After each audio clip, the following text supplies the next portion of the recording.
चल रहिया कांधे लगे कावर गे जान मिलल रहे बाबा के कृपा से फूल पावर गे।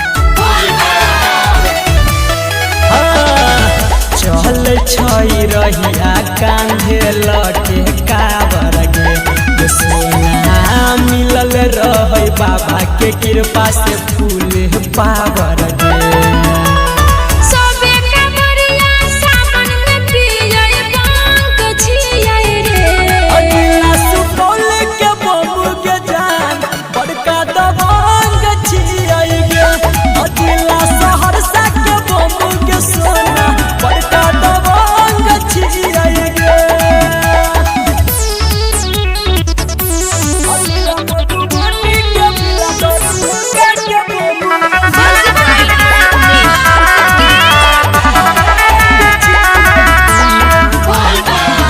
चल देव घर में नाम हमरे जिला के गे जान रखने पूरे एरिया के कोना हिला के गे।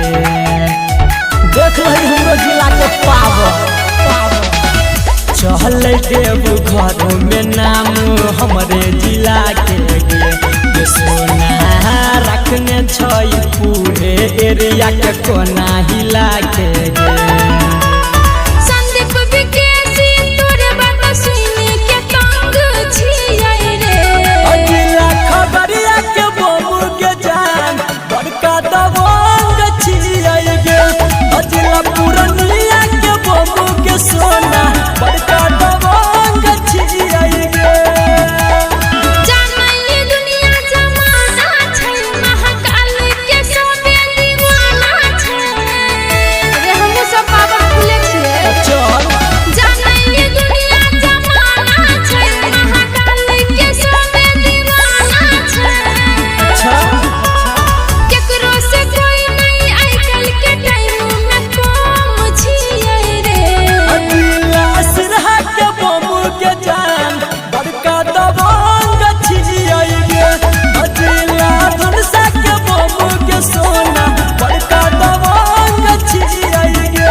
देख लही पावर।